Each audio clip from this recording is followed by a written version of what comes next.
kenapa seorang Teguh Juwarno, kenapa seorang Kang Yoto layak dipilih oleh rakyat di dapilnya sebagai pembawa lilin yang akan menerangi DPR.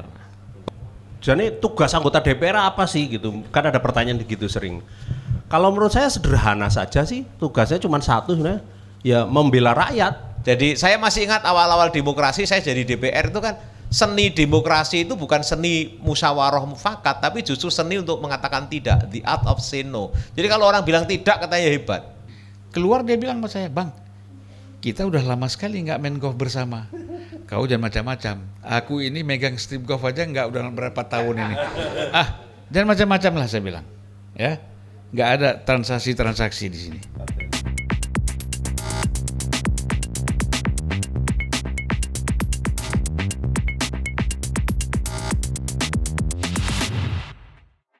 Coba kasih joke Madura satu. Ya gini. Jadi waktu saya itu ada acara, terus ada tamu saya orang Madura. Waktu dikasih mic nggak ada kabelnya. Loh, ini menghina ya. Saya dikasih mic tanpa kabel katanya. Iya. Ini pasti bohong-bohongan mic ini itu kok ada kabel gitu. Iya. Memang Madura dan mikrofon ini suka agak-agak unik gitu Kang Yoto. Saya juga pernah satu forum sama orang Madura. Mic-nya kayak gini Mas Teguh. Mic kabel kan, lagi tengah-tengah ngomong mati-mati, berbet-berbet.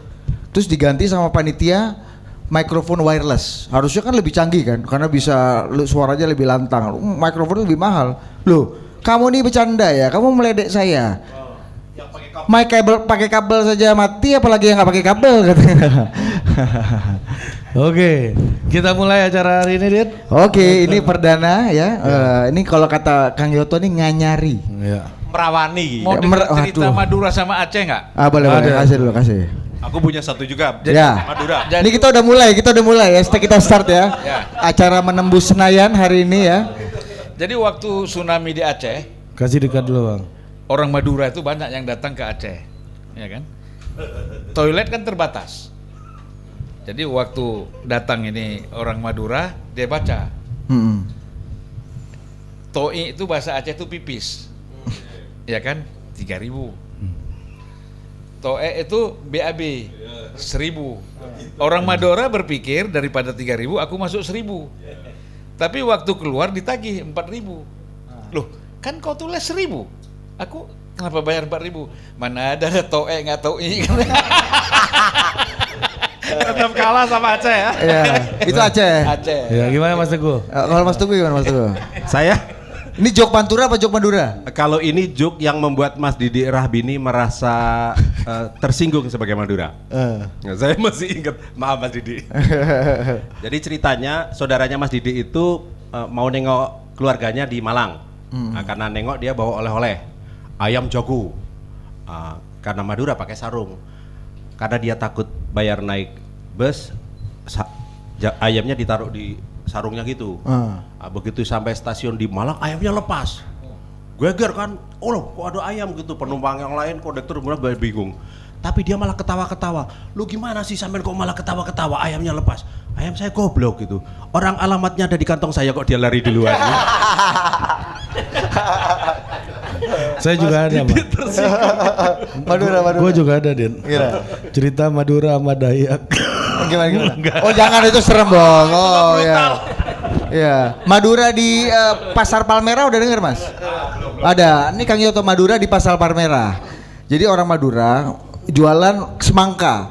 Tulisannya semangka tanpa biji. Harganya murah sekali 5.000. Iya kan?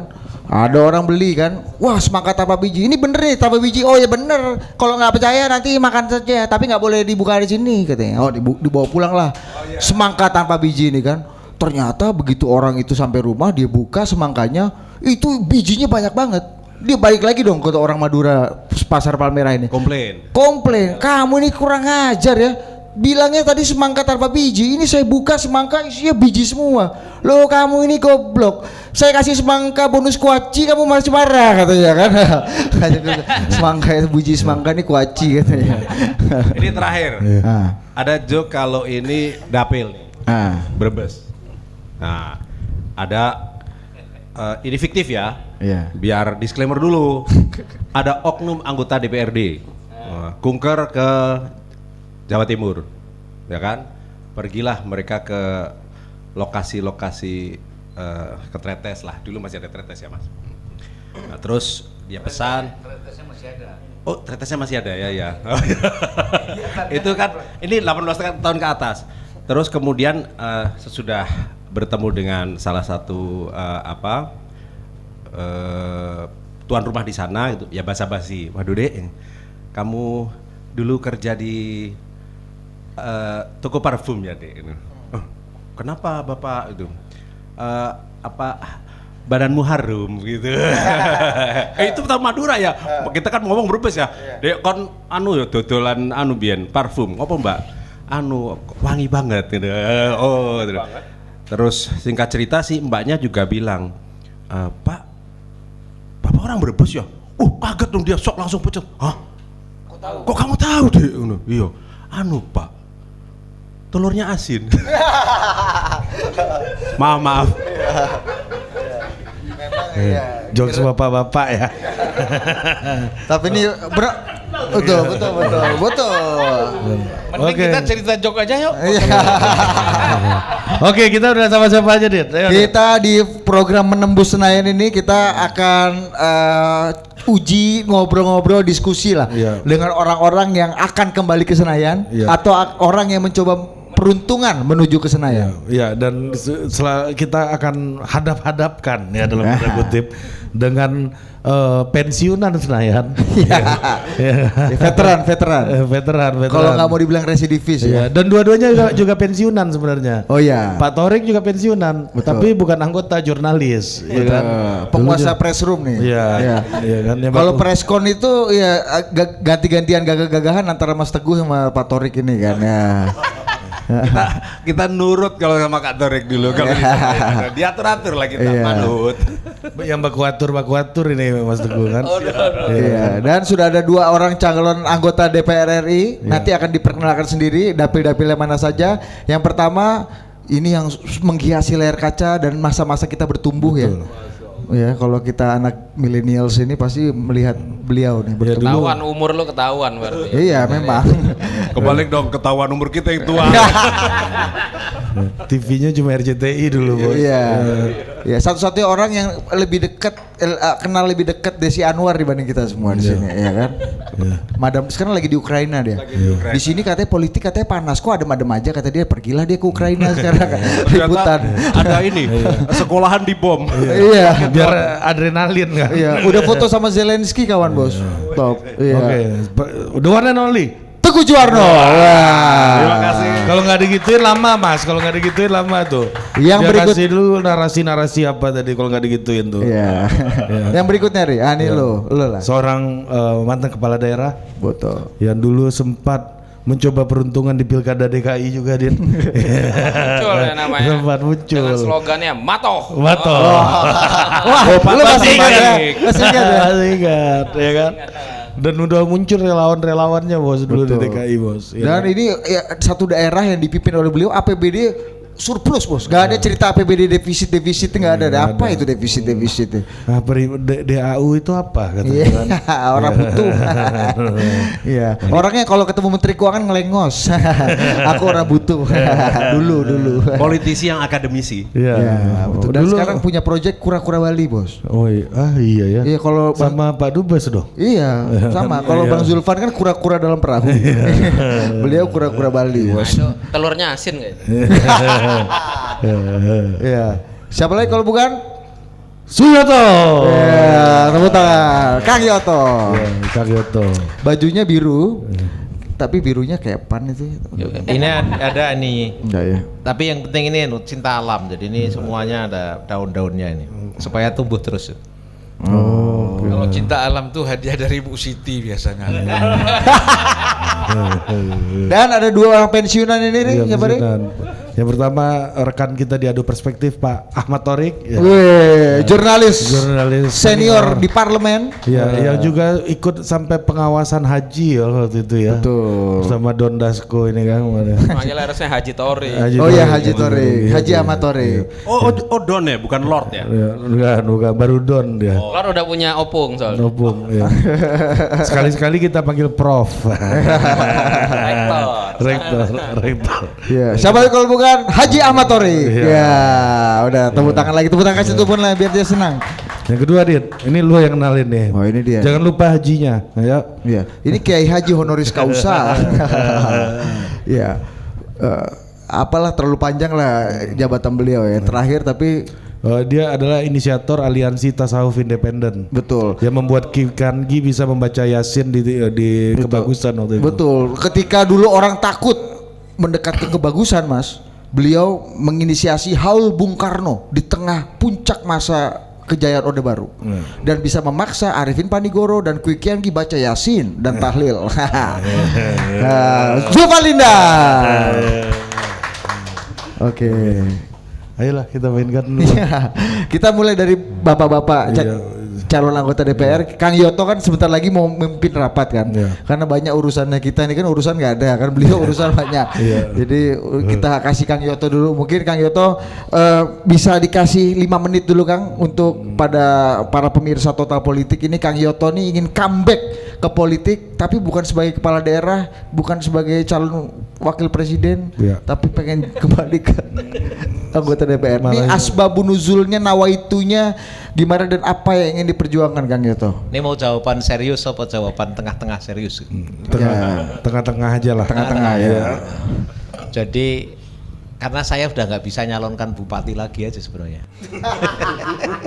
Jadi saya udah nggak bisa nyalonkan bupati, nggak bisa nyalonkan wali kota gitu ya di seluruh Indonesia. Dan kalau mau pensiun di politik kok nggak pantas. Gitu. Saya ingat itu almarhum Pak Hasyim Mujadi itu sebelum meninggal tuh 2 kali ke tempat saya, cuma bilang begini, kamu jangan berhenti politik ya. Terus sama itu Pak Malik Fajar juga gitu almarhum, datangi saya, ngomongnya sama, jangan berhenti politik ya. Terus orang yang ketiga yang juga keren, itu Buya Syafi'i Ma'arif. Dia yakinkan gini, untuk membuat manusia seperti kamu ini tidak mudah. Jadi kalau kamu cuma kembali lagi ke kampus lagi, rugi bangsa ini. Sudah mendidik kamu, memberi kesempatan kamu menjadi seperti Suyoto ini, itu rugi bangsa ini. Karena itu kamu jangan berhenti di politik, gitu ya. Dan teruslah di politik. Nah, karena udah nggak bisa nyalonkan bupati, nggak bisa, mau nyalon gubernur juga nggak berani, gitu ya. Nggak berani. Saya ingat itu si Pak Agus Raharjo itu pernah nyalami saya tuh, Pak Zulfan. Ketua KPK, Pak. Ketua KPK, waktu itu masih jadi KPK dia. Masih. Itu deg-degan atau seneng itu disalami sama Ketua KPK pada waktu itu? Salami itu dia bilang gini, Kang, maju dong Gubernur Jawa Timur gitu. Terus saya ngomong begini, waduh nggak berani, saya bilang tuh. Kenapa? Mahal sekali itu. Saya udah tanya itu karena konsultan tuh mahal sekali dan saya nggak punya duit dan nggak mungkin saya bisa dapat duit itu gitu. Jadi daripada nanti jadi pasiennya Mas Agus, aku mendingan enggak aku. Ya itulah. Jadi kalau jawaban yang setengah seriusnya ya memang nggak ada pilihan lain saya ini. Saya tinggal kalau mau tetap di politik dan kan nggak ada karpet merah ya untuk kebaikan dan kebenaran. Setidak-tidaknya kalau ada ruang kecil yang bisa kita masuki dan ada cahayanya ya kita cobalah. Walaupun itu mungkin ada gelapnya juga. Gitu. Dan itulah yang membuat saya kemudian ya udah, saya rasanya sudah ngalami itu semua dan itulah yang membuat saya ya udahlah, saya akan menjadi bagian dari yang merebut kekuasaan itu, tapi ini di parlemen dan saya tahu di parlemen itu kan hanya subsistem dari sistem yang cukup kompleks dan besar. Tapi saya yakin bahwa sekecil apapun itu ada ruang untuk berkontribusi pada kehidupan publik ini gitu. Mas, belum dijelaskan tadi partainya apa? Oh iya, ini partainya Nasdem, ini bajunya aja udah biru-biru begini. Bajunya udah biru keren. Ya, dapilnya kebetulan dapilnya Bojonegoro Tuban. Nasdem. Ya, Bojonegoro Tuban dan saya di situ itu kenapa? Karena juga ada modal di mana orang udah kenal saya dan kalau dicek itu lumayan lah elektabilitas. Jawa Timur berapa? Jawa Timur 9. Ini Mas Agus ini memperjelas, Mas Teguh ini memperjelas supaya kelihatan yang nonton tuh, oh gitu. Siapa tahu ada orang Tuban dan orang Bojonegoro. Kabupaten Tuban, Bojonegoro. Udah musim kampanye boleh, Kang. Udah boleh. Boleh. Di sini boleh kampanye secara ugal-ugalan. Nah, ini forumnya. Ya karena satu. Iya. Ini Jadi bedanya Mas Teguh karena dia baru di Nasdem jadi pakai PIN. Kalau saya nggak usah karena udah lama. Jadi. Dan dua-duanya sama-sama dari PAN kan dulu. Iya betul. Betul. Bos, ini forum lucu banget, Bos. Ada Nasdem baru, Mas Teguh, ada Nasdem existing, Kang Yoto, ada mantan Nasdem ya kan? Ya kan? Betul, Bang Zulfan. Dan kami bertiga dulu sama-sama ikut merumuskan berdirinya Ormas Nasdem. Oh. Ikut terlibat lah. Oh, kayak Anies Baswedan Anda bertiga ya berarti ya. Anies waktu itu yang membacakan deklarasinya karena dia salah satu perumus utamanya juga. Oh, mantap. Udah cocok berarti udah masa lalunya ini ya. Oke, kita gantian ke Mas Teguh dulu. Nah, sama Mas Teguh, pertanyaan yang sama sebelum nanti akan diuji oleh dua senior kita ini. Nggih, matur nuwun. Assalamualaikum warahmatullahi wabarakatuh. Saya ingin mengucapkan selamat dulu nih buat Total Politik yang sudah hijrah minadz dzulumat ila nur. Oh, sebenarnya bukan tempat kegelapan sih, sana tempat kecil, ini tempat jauh lebih besar, nyaman. Oh, gelap sana Mas, gelap beneran. Oh, gelap juga ya. Itu dark gitu. Kalau di kartun namanya Gotham City. Iya, tetapi saya sebagai mantan jurnalis, saya betul-betul ingin memberikan apresiasi, salut atas perjuangan teman-teman Total Politik, khususnya duo yang istimewa, Adi and Ari. Jadi kalau ada Thompson and Thompson ini ya Eddie and Ari gitu ya. Sampai pada titik ini sekarang kadang-kadang kayak Tom and Jerry juga orang ini berdua. Oh, bukan Thompson and Thompson tapi Tom and Jerry. Itu mereka acting aja Bang, ngolah-ngolah kita narasumbernya kan. Tapi satu hal yang pasti konsistensi itu sehingga kemudian Total Politik sekarang menjadi salah satu rujukan terpercaya yang ditunggu kemunculannya di kancah politik tanah air. Semoga makin berkibar. Amin. Nggih, matur nuwun. Amin. Ini jebakan nih biar amin. Iya. Kalau kata orang Medan, aku taunya aku diumbang tapi aku sur. Cocok lah itu. Tapi ini tulus. Aku orang potongan ngumbang. Wong Tegal udah pinter ngumbang. Amin. Nah, biar digituin, Bos. Tapi kalau di Total Politik ini sudah dirubah amin menjadi istajib lakum. Astajib lakum. Oh, terkabul. Amin juga.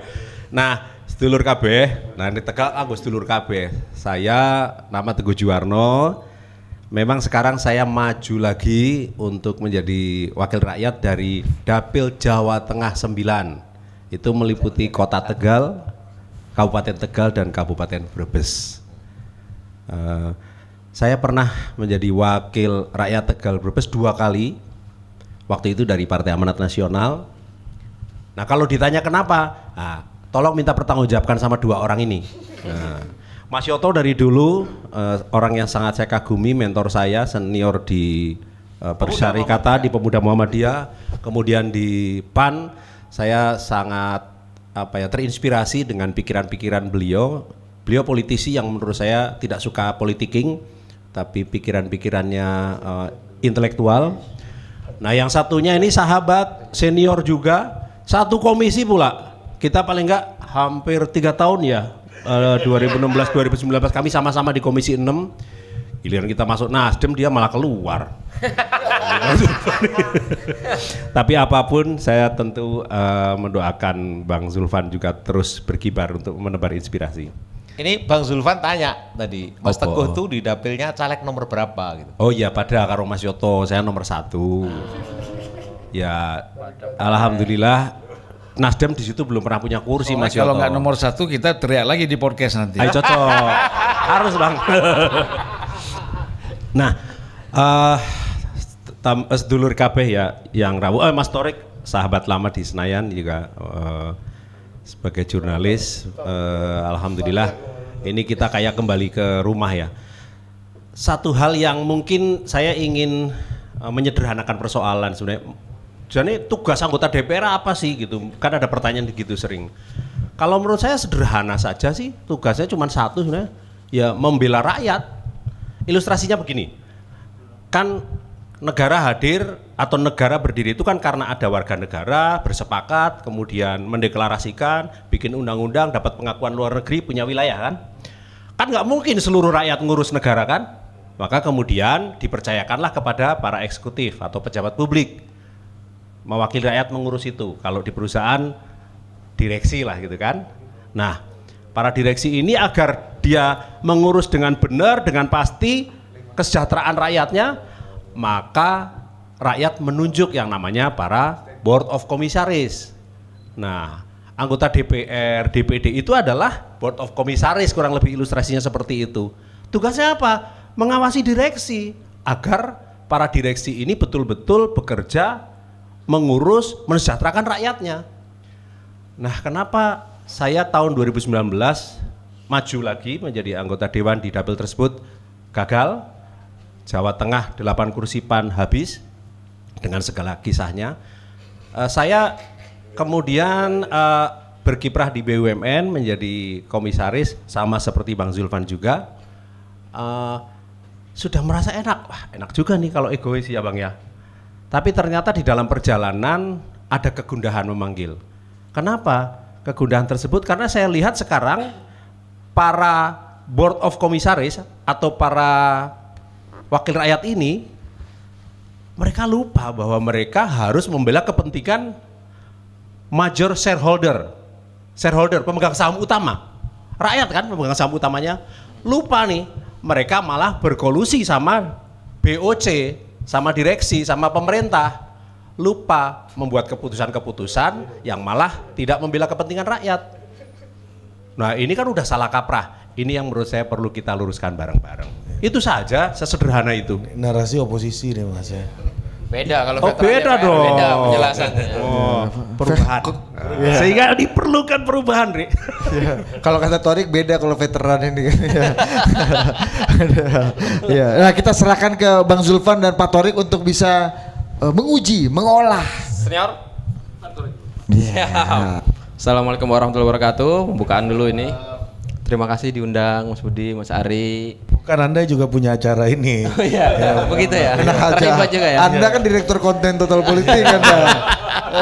Waktu masih di Grand Wijaya. Iya, ini yang kita evaluasi. Ini menarik acaranya. Biasanya kalau acara politik menghadirkan caleg, yang diundang tuh caleg-caleg muda, menarik. Oh, ini caleg-caleg veteran. Tapi bukan sembarang veteran. Mas Teguh Juwarno saya tahu sekali sepak terjang di DPR di 2 periode, sudah lintas komisi, udah kemana-mana, sempat ketua komisi 6 juga. Mas Betul. Ah, itu udah Sempat ketua komisi 5 di tahun 2013-14. Kemudian anggota komisi 10 tahun 2014-2016, 2016-2011 ketua komisi 6. Nah, itu. Sudah 2 kali ketua komisi, partainya PAN, Wasekjen, Sama-sama Wasekjen dong, Kang itu juga Wasekjen. Waketum. Oh iya, Waketum. Iya. Terakhir saya ketua. Dan memang waktu itu kalau sekarang Mas Teguh gelisah agak wajar. Dulu PAN itu tergabung di Setgap, tapi DPR-nya masih agak rame. Ya kan, masih diberi bandel, kebebasan. masih bandel. Masih boleh bandel. Kalau sekarang agak terlalu tertib kalau sekarang ini. Oh, ini membandingkan suasana Amin Rais dan pos Amin Rais gitu maksud Anda? Jadi apa yang saat diutarakan Mas Torik amini kan? Amin ya, amin. Cocok. Salaman. Cocok. Sementara Kang Yoto kita juga tahu ini veteran kepala daerah gitu Kang ya.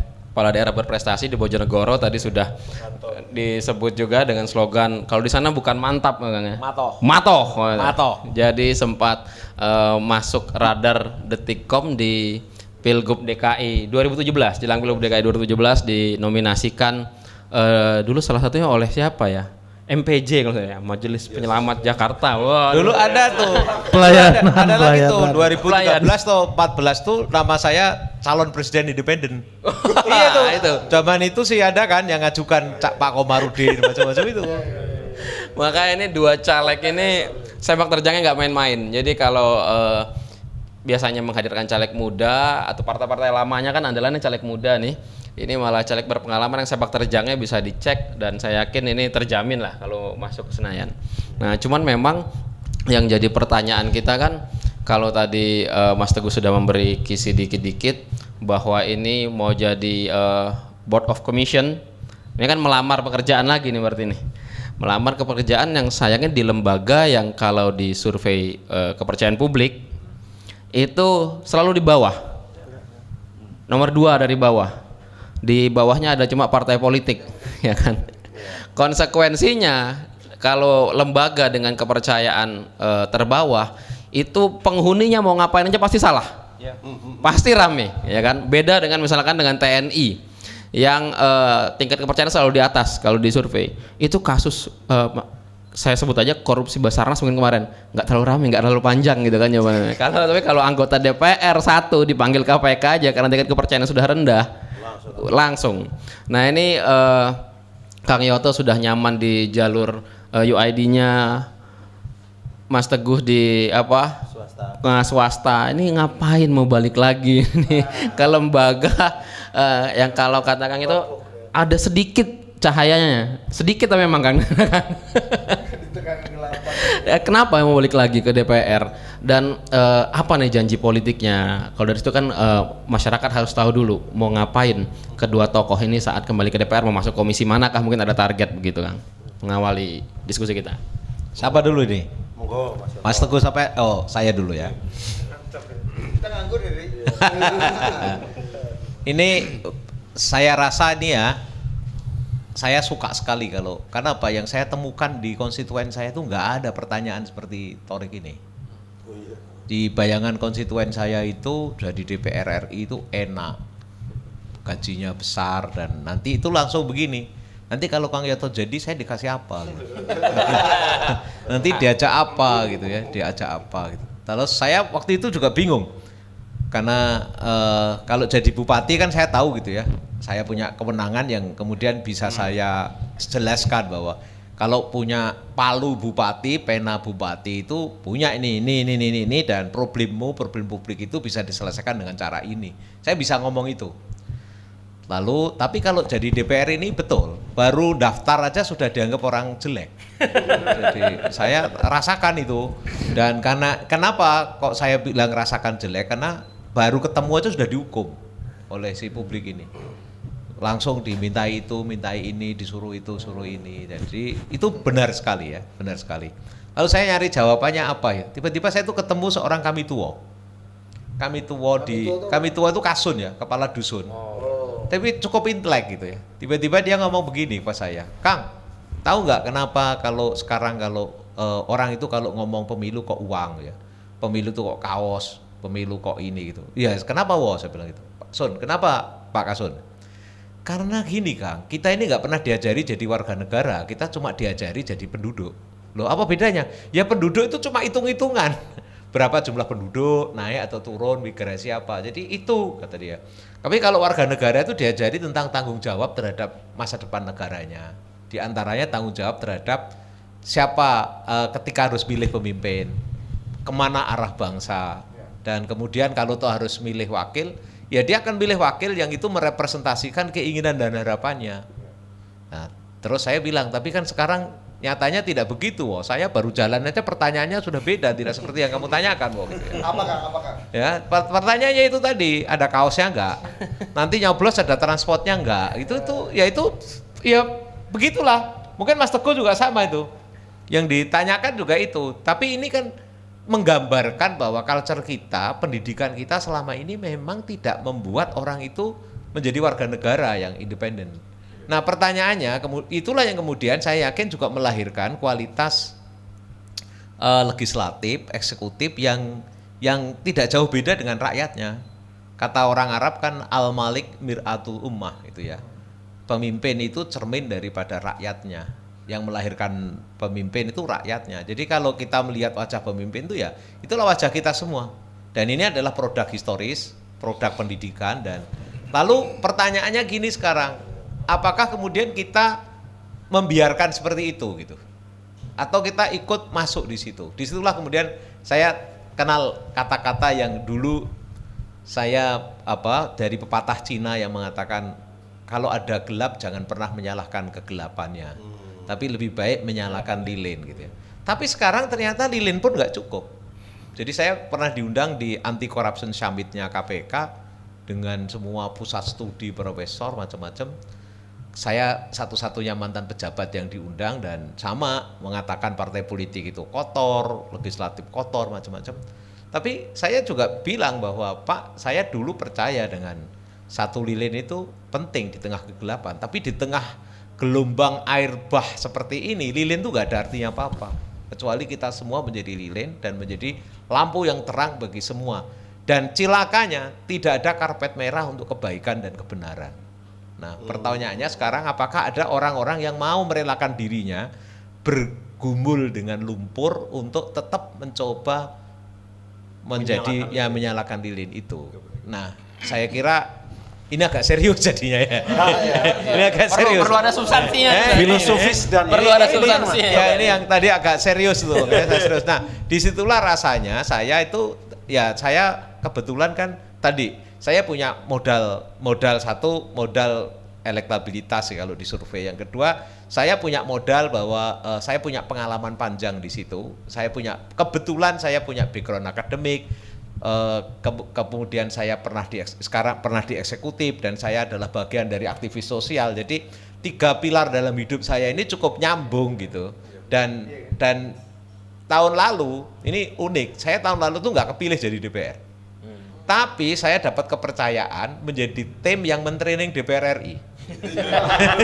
Di Lemhanas gitu ya, di Lemhanas dipercaya oleh Lemhanas oleh UID, lalu UID cari siapa orang yang punya background yang memenuhi persyaratan ini. Nah, ketemulah saya gitu. Maka saya 2 hari kemudian mendampingi proses-proses itu. Dan saya melihat sebenarnya dalam suasana normal semua orang tuh ingin baik. Lalu apa? Jadi sesungguhnya semua orang, lilin itu ada di hati semua orang, di pikiran semua orang. Dan saya yakin ada juga di semua orang yang sekarang bertarung untuk merebut DPR RI. Nah, lalu apa yang kemudian diperlukan adalah, dan saya melihat ada celah di situ, kalau kemudian ini diorkestrasi, difasilitasi yang baik, karena demokrasi kita masih sangat transisional.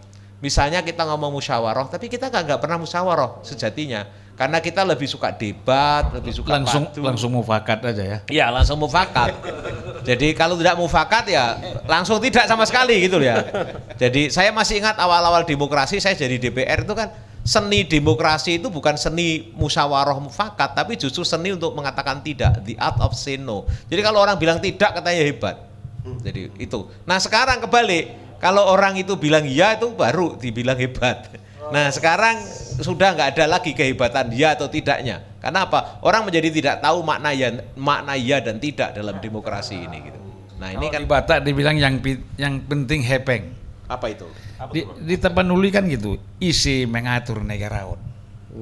Siapa yang ngatur negara? Semua serta hepeng doba, uang, udah coba. Oh, Bang Zulfan ini kadang jadi Aceh, kadang jadi Medan, kadang jadi Madura. Yang bener yang mana ya Bang? Tapi satu filosofis dari Kang Yoto tadi menarik. Persoalan tadi lilin. Kalau kata seorang filosof, kau lihat Raja Wali terbang kau kagum.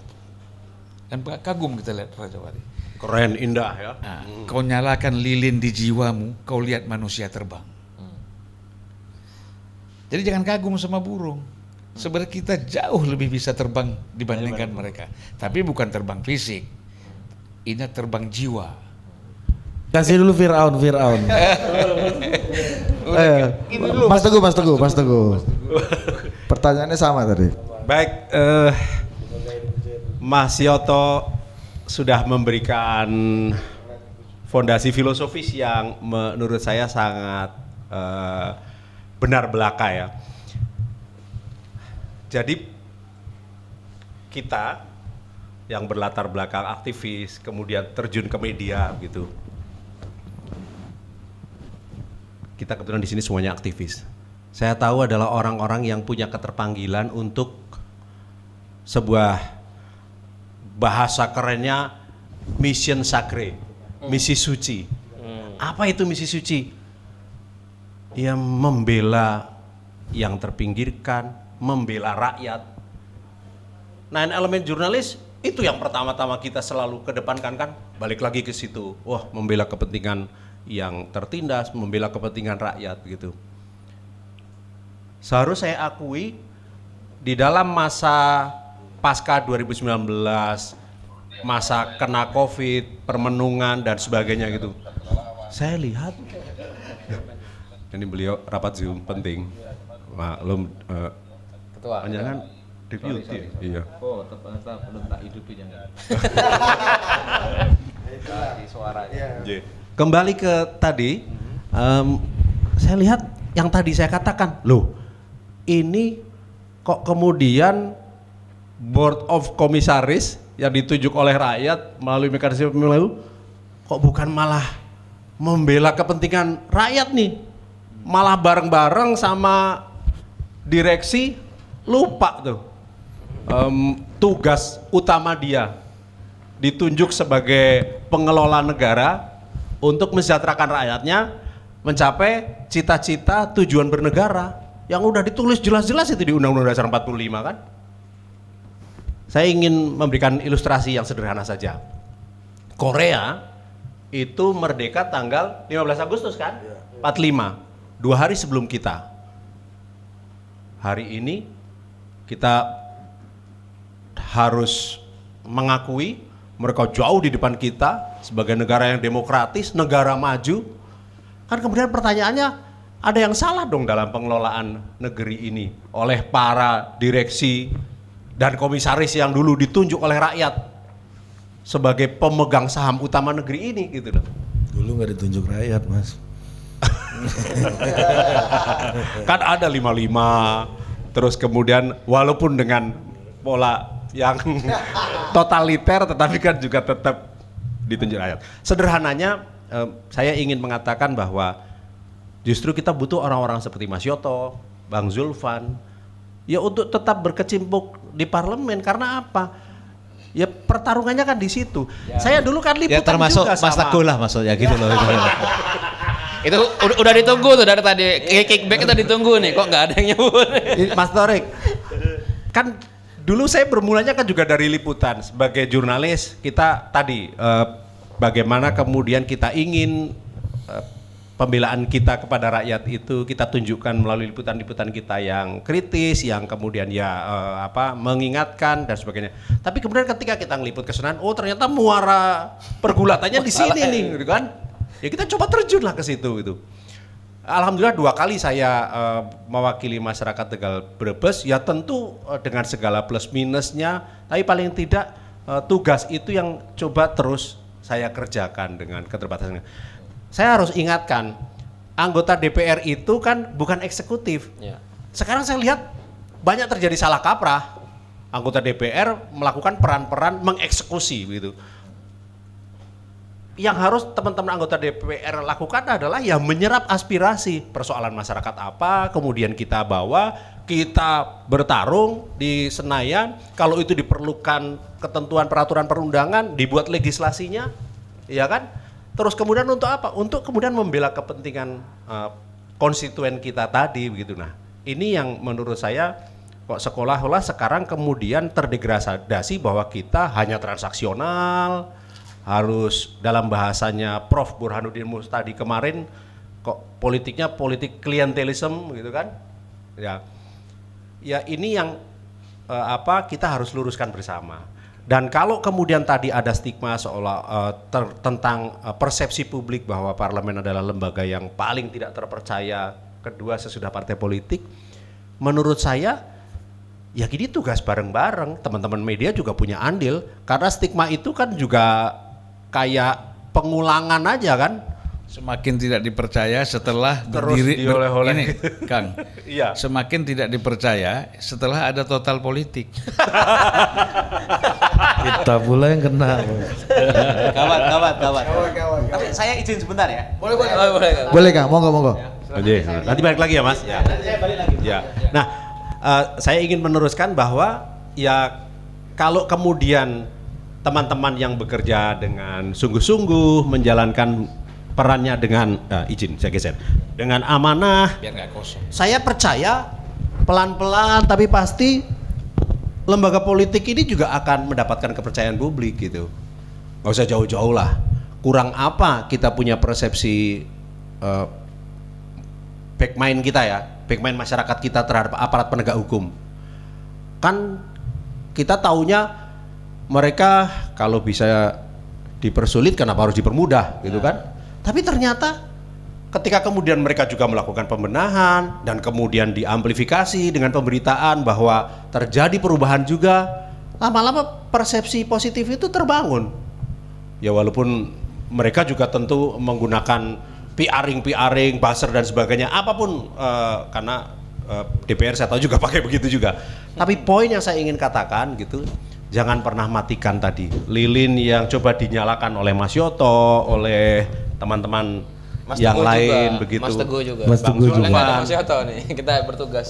Jangan sampai kemudian orang-orang yang meyakini gitu bahwa dan mau mencoba menjalankan amanah rakyat ini tidak punya keberanian untuk terjun. Di luaran banyak, teman-teman saya yakin banyak. Anak-anak muda sekarang makin banyak yang punya kesadaran politik. Dan itu yang kemudian kita ingin ajak mereka untuk ayo masuk politik. Karena ya merah hitam bangsa ini kan ditentukan dengan keputusan-keputusan politik. Mbak Zulfan, ini Ya, kita bisa seoptimis Mas Teguh ini nggak sih untuk masuk ke Senayan ini, Mas Bang? Kamu tuh Ya. positif sekali tadi itu, kayaknya Menciptakan perubahan-perubahan yang kita langsung percaya sama DPR tadi dengerin Mas Teguh ngomong tadi itu. Di survei udah tinggi. iya, langsung naik DPR dari paling bawah jadi di atas TNI kan. Kemarin Jadi tuh pernah loh kepercayaannya. DPR di atas KPK. Surveinya Poltreking. Oh iya, iya, benar. iya. Itu udah pencapaian luar biasa ya. Wah, Enggak, kalau itu DPR-nya nggak kemana-mana, KPK yang Gitu. turun. Iya, DPR-nya tetap KPK. kalau itu saya nggak terlalu bahagia, malah sedih dong. Oh iya. KPK-nya Itu sama, amblek begitu. sama dengan survei. Anies kan lebih tinggi dari Ganjar. Ya, itu bukan Anies yang naik. Bukan Anies yang naik, Ganjarnya turun. Ke Anies mula. Oh, yang Bang ini. Ya tapi kan putaran kedua bisa masuk. Jangan dibawa kita konflik internal ini, Bang. Dek, ada satu hal kalau ku tengok di total politik itu, aku tengok lagi pakai bahasa Aceh Medan pula itu. Bang Zulfan beberapa kali sentil Anies gitu. Nah itu biasanya emang ada rasa sayang atau cinta banget gitu. Nah, ini coba Itulah. dijawab. Itu Ada, itu ada yang pertemuan latennya ada itu untuk membahas. sama Pak Surya Paloh juga, Mas. Nah, jadi saya lihat begini. Mengapa tadi Mas Teguh ini menjelaskan bahwa masih ada kawan-kawan di DPR itu yang masih bisa dipercaya dan berbuat sesuai dengan harapan, kan gitu. Nah, saya menjelaskannya begini. Ini kan ibarat kita masuk ke nightclub. Nightclub, mantap. Ya kan? Kita masuk ke nightclub. DPR. Kemudian semua orang bilang, Zulfan, Teguh segala macam ini kan tiap malam di nightclub. Ya kan? Terus pasti kita sama dengan yang lain. Ada narkobanya, ada mabuknya, ada macam-macam ya kan? Macam-macam dalam nightclub itu terjadi. Nah, Generalisasi gitu ya. nanti loh, ini penjelasannya ini sangat kita kena sama PHRI, nanti kena nih, Bang. religius ini nanti ya. Nah, terus kita begitu keluar, Teguh sama aku misalnya keluar dari nightclub bilang, oh enggak dong, kita nggak ngapa-ngapain di dalam. Mana orang percaya? Kira-kira orang percaya nggak? Nah, begitulah kawan-kawan yang sedikit di DPR mungkin yang masih ingin mempertahankan, atau kawan-kawan tidak sedikit juga ya yang ingin mempertahankan idealisme dan semangat untuk perbaikan yang ada di DPR, karena ada tadi kasus A, kasus B, korupsi ini macam-macam ya kan, pelecehan. Akhirnya kan kita semua dianggap sama. Udahlah kalian sama semua lah. Nah, itu kan yang kita alami. Padahal menjadi anggota DPR ini tidak mudah. Walaupun maaf aja, kalau misalnya dia kebetulan di dapil itu bapaknya kepala daerah, ya, nah itu mudah, ya kan. Tapi kalau kita anak rakyat ini kan berjuangnya mati-matian, kayak saya Teguh ini, ya kan. Kalau Kang Yoto udah ada modal, dia mantan kepala daerah di situ. Itu pun juga tidak mudah. Tidak mudah, ya kan. Orang udah lupa, karena pemilih pemula ini udah lupa sama dia. Siapa? Begini, kenapa? Saya maaf Bang Zulfan. Mas Yoto itu menurut saya fenomena yang istimewa. Beliau menjadi bupati di daerah yang bukan basis kultural beliau. Ya kan, itu dan daerah NU. Dia tokoh pemuda Muhammadiyah. Dia nggak punya duit, dia nggak pakai money politik jadi bupati berprestasi. Tapi yang menarik ketika kemudian beliau maju untuk pileg tidak segampang itu gitu loh. Walaupun mungkin begini, Iya. waktu dia maju bupati, dia bebas membawa bersama foto-foto Kiai Hasyim Muzadi. Iya. Waktu pileg kan nggak bisa karena banyak juga PKB bawa Hasyim Muzadi juga bawa Gus Dur. Gitu. Nah jadi saya katakan tadi kenapa tidak mudah. Saya waktu jadi anggota DPR ya, caleg DPR, datang kira-kira ada 10 orang, bawa fotokopi KTP 20.000 fotokopi. Bang, dia bilang, saya punya fotokopi nih, saya punya orang 20.000. Terus gimana? Ya udah, abang tenang aja, 20.000 sudah pasti dukung abang. Terus saya bilang sama dia, kalau gitu gini aja, kalau kau memang ada yang milih, ada pemilih 20.000, aku mundur, kau yang jadi anggota DPR. Mati langsung. Nah, itu satu. Abang nih gitu ya. Itu satu. Kedua, kita bikin acara, kau undang aja kira-kira 10.000 lah, ya, supaya mereka hadir. Nanti biaya dari saya semua. Itu langsung besok nggak datang lagi. Karena apa, ini mau nipu semua ini. Nah jadi bagi caleg-caleg pemula ya, kalau datang yang begini-gini, ini pendidikan. Itu namanya kena olah-olah, Bang. Nah, jangan terus sur, ya kan? Nah, bahaya gitu loh. Ya. Tapi abang pernah kena dulu sama yang begitu? Saya nggak pernah kena. Bagaimana kena? Kita kan waktu kita dulu pemilu-pemilu sebelumnya kan kita lakukan itu. Abang bagian nipu ini. Nah, Iya. Tapi kita berhasil, dia enggak. Ini kejujuran Bang Zulfan luar biasa. Bang, selain itu ada lagi, Bang. Biasa mengaku orang pintar. Ya kan? Oh, datanglah nanti kita atur, Mas. Nang bilik suara kok bergeser panoblos jenengan kayak gitu. Maksudnya nanti kalau udah masuk bilik suara dia akan saya gerakkan untuk noblos Anda gitu. Olah-olah seperti itu, nggak masuk lah sama kita. Kita di lapangan ketemunya orang-orang begitu. Ya kan waktu jadi wartawan kan. Jadi itu kalau anak Lucu-lucuan. pejabat, apalagi kalau anak orang kaya menjadi caleg itu ya lebih mudah ya. Tetapi kalau kayak kita ini anak-anak yang betul-betul anak rakyat itu berjuang, masuk kampung, keluar kampung, ya. Jadi macam-macam cara lah.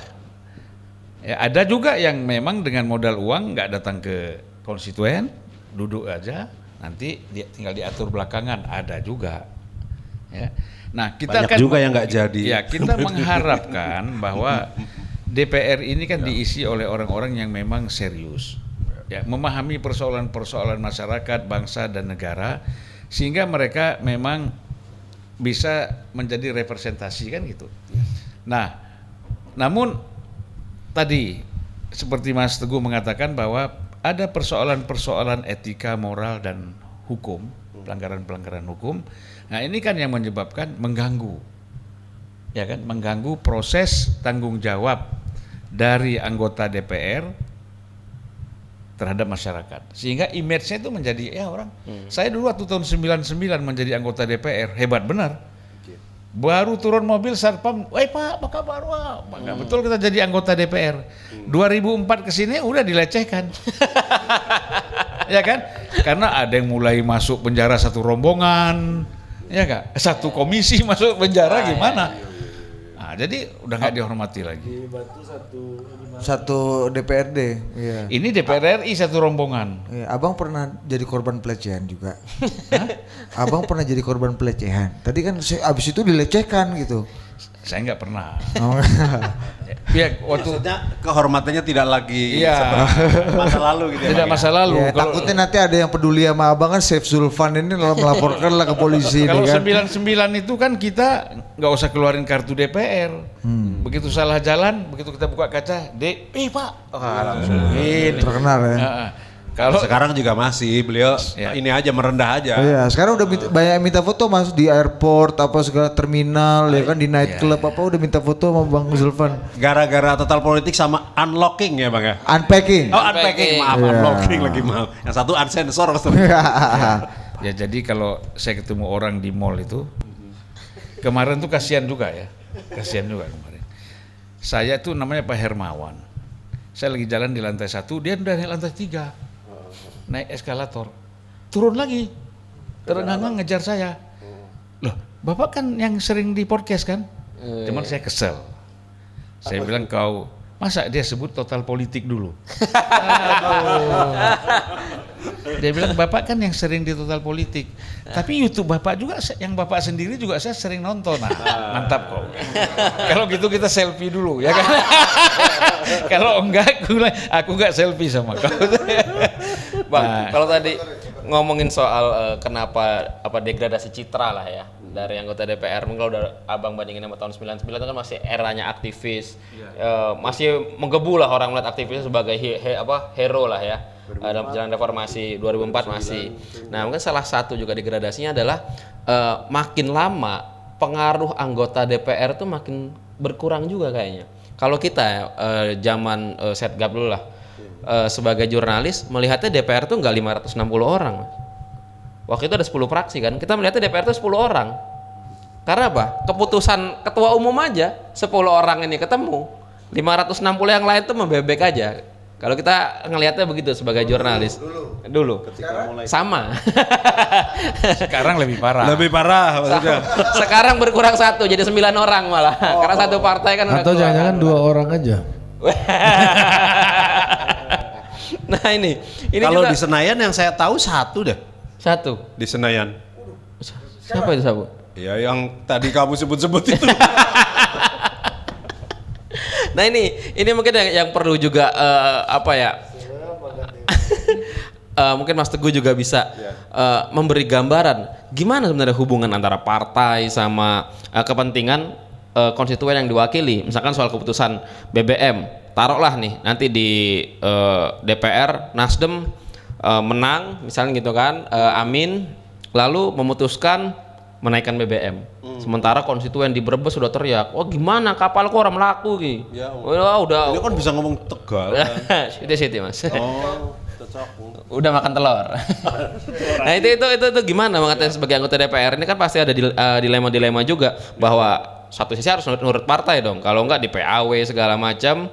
Satu sisi lain bahwa rakyatnya ini enggak sesuai sama konstituennya. Ya. Nah ini gimana Mas? Salah satu yang saya bersyukur sebelum saya bergabung di Nasdem tentu kan ada ta'aruf silaturahmi sama ketua umum yang dulu ada ketua umumnya Bang Zulfan juga, Bang Surya gitu. Dan Sekarang bukan ketua umum, senior. Senior. Ya. Ada satu hal yang saya sampaikan kepada beliau dan beliau Amin, Bang, saya mohon izin begitu untuk saya melaksanakan titah Abang. Apa itu, Gung? Yaitu yang Abang sebut sebagai mission sacred tadi, misi suci Abang mendirikan Nasdem, ya apa? Membela kepentingan masyarakat. Oke, jadi saya mohon izin Bang, saya akan dengan restu Abang ya untuk membela kepentingan konstituen saya. Jadi kalau nanti ada situasi di mana konstituen saya membutuhkan pembelaan saya di parlemen, ya saya akan suarakan, yang bisa jadi mungkin berbeda dengan keputusan politik partai gitu. Tapi saya percaya kalau sebagaimana yang Abang kemukakan bahwa misi Nasdem sebagai gerakan perubahan itu adalah menjalankan misi suci tadi, saya yakin kegundahan rakyat saya atau konstituen saya pasti akan sejalan dengan sikap politik partai gitu. Jadi ruang itu diberikan oleh beliau dan moga-moga ya nanti perjalanan kalau memang Allah mengizinkan yang akan membuktikan bahwa ini bukan cuma sekedar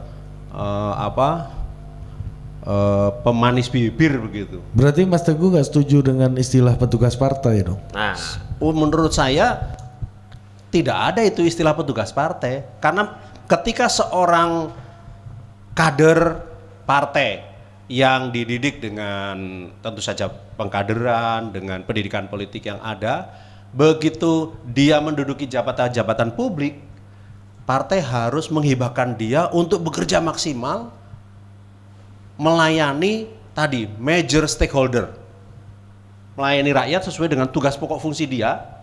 Karena bagaimanapun ketika dia sukses, dia akan membawa nama baik partainya. Tidak perlu dikatakan bahwa kamu harus jalankan tugas partai, nggak usah. Harus dihibahkan untuk kepentingan masyarakat. Itu fatsonnya. Ya kalau mengquote kan yang sangat legend, omongannya Kennedy lah. Itu My loyalty to party and. Itu kan anggota DPR, Mas. Nggih. Anggota DPR saja tidak mau menjadi petugas partai, apalagi presiden ya. Arahnya Saya yang apa ya? minum. Saya yang bukan anak buahnya, karena dia presiden saya, Bang. Tidak rela juga, Bang, presiden kita dibegitukan gitu. Apapun beliau kan adalah our chief of this country. Waduh, pakai bahasa Inggris ya. Wong Tegal nggak bahasa Inggris orang pantas. Jadi kebayang tuh Mas Teguh, ini kan kayak seniornya Mas Teguh juga di Nasdem. Dulu Gus Coy sama Bu Lili Wahid yang berdiri, itu memungkinkan juga tuh, akan dilakukan tuh kalau memang berbeda Dan sikap. jangan lupa Fahri Hamzah. Fahri Hamzah. Iya. Iya kan? Tapi aku Fahri Hamzah yang kapan? Fahri Hamzah sebelum mendapatkan bintang jasa dari presiden. Dengar Bang Fahri. Bang, sini Bang. ya, saya punya pengalaman ya. Tadi kaitan yang apa disampaikan oleh Mas Teguh ya. Saya kan satu komisi nih sama Mas Teguh. Bisa dikonfirm langsung loh sama Mas Teguh. Bener Mas, bener Mas. Betul. Oh ya, Ya. confirm. Saya belum testimoni nih saya tentang beliau. Ada Ya. kejadian yang menurut Jadi- saya membuat respect saya bertambah. Saya ketika itu kita mau pemerintah, presiden dan menteri ingin membentuk holding Pertamina. Oil and Gas Holding. Pertamina sebagai holding. Waktu itu memang kacau nih orang dua. Waktu itu memang Ya. Nah, Holding. dan itu sudah dibicarakan oleh menteri dengan presiden. Lalu saya terus terang menolak. Saya tolak. Saya bilang saya tidak setuju ini dibentuk holding Pertamina sebagai holding. Dengan alasan persoalan struktur keuangan, ini perusahaan untung ya.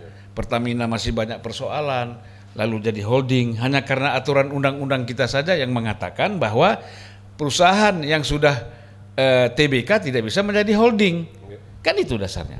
Nah, oke. Saya tolak. Pokoknya sampai Pak Mas Teguh ini mimpin sidang. Saya tolak. Ketua komisinya ini. Ya. Nggak lama Pak Surya telepon saya sebagai ketua umum. Pan, bagaimana itu soal Pertamina? Yang mana Bang? Saya bilang. Soal Pertamina yang soal holding. Ya. Saya bilang saya tetap tidak setuju. Selama belum ada perubahan yang disesuaikan dengan kondisi yang ada. Kita nggak mau DPR ini main ketok-ketok palu aja. Nanti kita tidak DPR lagi, ini ada persoalan masuk penjara kita. Kawan itu senang-senang di sana. Saya bilang. Sampai saya tanya sama Bang Surya, abang ini masih restorasi nggak sih? Terus terang saya tanya. Dan Bang Surya bilang, ya masih dong. Kita harus restorasi. Kau jalan aja terus.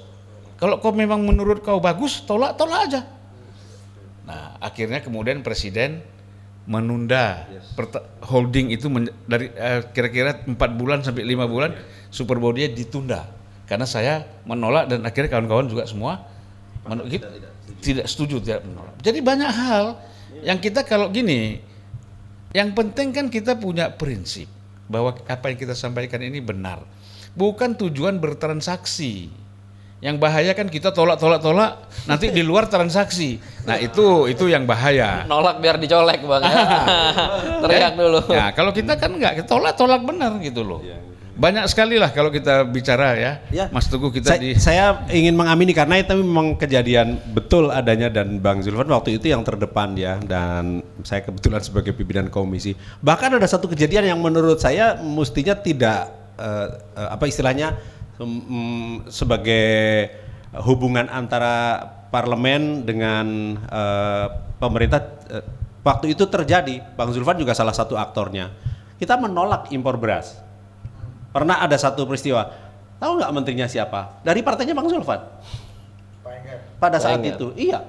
Karena apa? Memang kita melihat bahwa sedang musim panen Panen. raya. Iya, iya. Di sisi lain pada masa itu pemerintah menganggap bahwa ketersediaan cadangan beras nasional belum mencukupi gitu. Tetapi kan itu pasti akan memukul panen raya yang terjadi di masyarakat. Sama seperti hari-hari ini nih, impor beras menggelinding terus itu. Nah, kita suarakan pada saat itu sehingga kemudian ya lagi-lagi menjadi bahan pertimbangan serius, tidak serta-merta itu dijalankan. Tentu ditunda disesuaikan dengan keadaan lanjutan. Itulah peran itu bisa kok dilakukan. Bisa. Padahal sesama partai ya, Bang ya. Itu loh. Tapi kan waktu itu kan Mas Teguh PAN kan. Oh, maksud saya Bang Bukan Zulfan. Nasdem. Lupa. Ari. Komitmen itu tetap akan dilakukan ya. Tetap. Insya Allah dan ruang itu diberikan begitu. Kecuali kemudian dikit-dikit ditelepon sama ketua umum. Tapi seingat saya dari zaman ketua umum Sutrisno Tobahir, Hatta Rajasa, Bang Zul, ruang itu diberikan juga kok. Sebenarnya kembali kepada kita, apa yang Bang Zulwan jelaskan tadi misalkan, ya argumen dong kita sampaikan, kita kembalikan lagi kepada tujuan atau gagasan kita membangun partai. Kan partai kan istilahnya perjuangan gagasan. Lah ini yang saya suarakan sejalan dengan gagasan partai ini berada, kok malahan dilarang. Nah, alhamdulillah dengan begitu ya sejauh ini buktinya belum pernah kita kena Mas Teguh, masalah. seorang anggota DPR itu dianggap senior bukan karena usianya, bukan karena dia terpilih berkali-kali, tetapi dia memahami persoalan ini dan dia punya prinsip dan dia bisa menjelaskan kepada konstituen dan kepada internal partainya, kepada elit partainya, kepada ketua umum, ini loh sikap kita. Itu senioritas. Gitu loh. Iya. Ya Nah, kan? ya betul. Nah, Bang, kalau sebaliknya, Bang, tadi kan kita udah bicara yang ideal. Contoh seperti apa yang harus dihindari oleh para orang-orang yang akan menembus Senayan ini, yang dari pengalaman panjang Abang sebagai politisi dan anggota DPR ini, Bang. Manusia-manusia parlemen seperti apa yang seharusnya tidak ada dan harusnya dihindari oleh para calon parlementaria ini? Pertama kan kita bicara dari rekrutmen dulu ya. Nah itu rekrutmen dulu. Saya senang sekali kayak Kang Yoto, kemudian seperti Mas Teguh ini bisa dapat nomor 1 di partai. Ya, karena apa? Karena banyak juga yang ingin mengambil posisi itu. Walaupun kita bicara bahwa pemilu kita nanti tidak ditentukan oleh nomor urut, tapi nomor urut ini tetap penting. Kan gitu. Artinya saya tahu lah, misal pandangan Ketua Umum Nasdem Surya Paloh. Teguh ini orang baru di Nasdem, tapi dia bisa nomor 1. Persoalannya kan ini bicara kepantasan. Ada orang lama, tetapi belum pantas untuk jadi nomor 1. Nah, ini ada kepantasan. Jadi di sini tidak ada transaksi bayar berapa, ya kan? Termasuk Kang Yoto dan lain-lain. Nah ini saya kira dari segi rekrutmen pertama saja sudah menentukan. Apakah orang ini masuk DPR ini nanti menjadi anggota DPR bisa menjalankan amanahnya atau tidak? Nah, dari mana kita menilai sepak terjangnya, aktivitasnya selama dia proses kampanye, datang ke konstituen, dia datang apa tidak? Ini kan rakyatnya harus dicintai, harus disayangi. Bagaimana anggota DPR malas datang ke konstituen? Mana ada rasa? Hah? Emang ada, Bang? Ada, kampanye aja nggak pernah datang, tapi bisa menang, ada juga seperti itu, ya kan? Ya begini, biasa kan itu urusan kedekatan dengan kepala daerah kan, gitu. Bukan kepala daerah diajak bermain, tapi kan orang kadang-kadang kan feudalism, ya patron client di tengah-tengah masyarakat kita masih ada. Wah itu teman bupati tuh nggak enak kita, kan ada rasa nggak enak itu, pekewuh itu loh. Apalagi bupatinya yang perintah. Apalagi diperintah, nggak diperintah aja udah jalan dia, ya kan. Nah jadi kalau kita lihat dari aspek ini bahwa kita mengharapkan seorang anggota DPR yang rajin datang ke konstituen dan dia merawat hubungan komunikasi dengan konstituennya dan dia memahami persoalan-persoalan konstituennya, nggak usah bicara lebih luas. Nah ini pasti orang ini punya nilai-nilai etika dan moral, semangat, motivasi berjuang. di dalam dirinya untuk perbaikan. Kan itu. Kalau itu nggak ada, bagaimana yuk mau bicara ke langit, ke bumi, sana sini, hutan rimba raya, ya kan? Kau konstituen kau nggak pernah kau datang. Iya kan? Nggak pernah kamu jenguk apa persoalan mereka di sana. Oke. Sekolahnya isinya, ya kan? Di sebelah sini anak SD sekolah, sebelah sini kambing yang kumpul, apalagi hujan, lebih banyak kambing dari manusianya. Itu masih banyak yang seperti itu kalau kita datang ke daerah-daerah. Enggak, kalau di parlemen ini Bang, anggota-anggota DPR seperti apa yang nanti harus jangan dicontoh lah, tidak patut dicontoh lah perilaku kinerja yang tidak atau apa? patut dicontoh itu ngomongnya gede di komisi, RDP dengan menteri ngomongnya gede, kelihatan paling konsisten, tapi di luarnya minta dicoel. Untuk ada nggak kerjaan yang bisa dia kerjakan? Itu jangan contoh yang seperti itu. Berarti orang yang live TV anggota DPR disorot ngomong kenceng tuh belum tentu benar juga itu Bang. Belum tentu juga. Belum tentu. Gebrak-gebrak meja Bang, gebrak-gebrak meja. Apalagi itu lebih parah lagi. Kalau ngomong masih mending pakai otak. Kalau gebrak meja kan nggak pakai otak tuh. Nah jadi begitu. Janganlah mencontoh hal-hal yang seperti itu. Nah ada juga yang misalnya memang tidak gimana ya, tidak mengerti apa-apa, banyak juga di DPR itu. Persis. Banyak yang tidak mengerti apa-apa, Nggak pernah mau datang pula. Iya.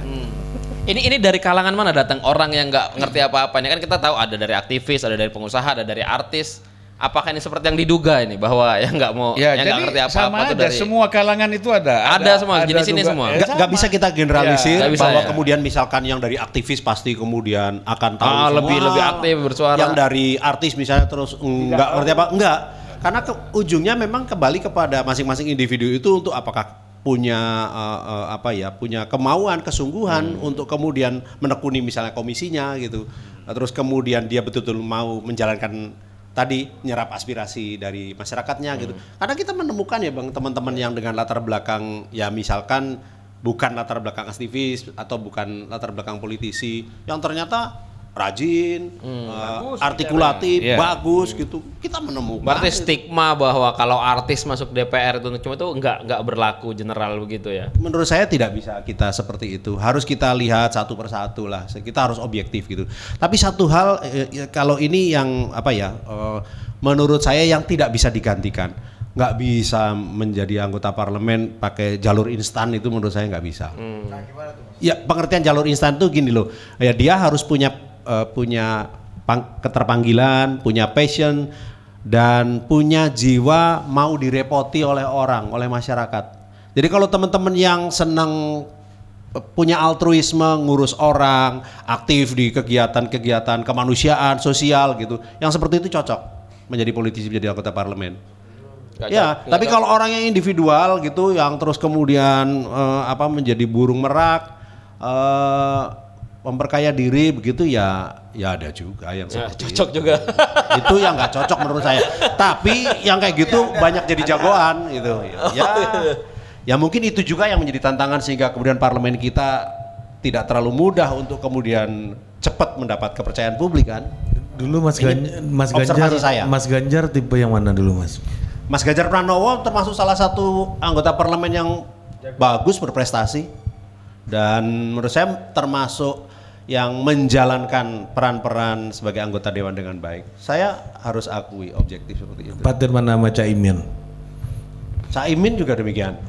Yang mereka punya latar belakang aktivis, saya lihat cukup mewarnai bahwa mereka kemudian betul-betul menjalankan fungsi sebagai wakil rakyat, kemudian menyuarakan kepentingan rakyat gitu. Itu yang saya lihat. Kalau Caimin ini begini. Caimin ini kan begini. Ketika dia masuk DPR, dia langsung mendapatkan posisi strategis. Ya kan? Ya, fraksi. Oh iya, pimpinan ya maksudnya. Pimpinan. Kemudian dia menjadi wakil. Kan 2 kali kalau nggak salah jadi wakil ya. 3 kali. Bayangkan. Jadi memang posisinya sudah beda. Artinya tidak banyak lagi bicara seperti anggota DPR seperti yang lain. Kalau kita kan gampang ketemu wartawan di tempat parkir, Bang tanya. Kalau wakil ketua doorstop. Kalau ini kan nggak bisa. Nah, sehingga ide-ide dan gagasannya memang tidak banyak terdengar, gitu loh. Karena dia lebih sebagai speaker sebenarnya ya. Nah, Kalau kita anggota makan di kafetaria belakang masih oke ya, Bang. Pujasera masih dia kan fine. nggak bisa. Ya Kalau kan? pimpinan kan, aduh. Nah, jadi itu agak sedikit. Bang, ini rumus juga nih bagi orang-orang yang pengen masuk Senayan itu satu hal.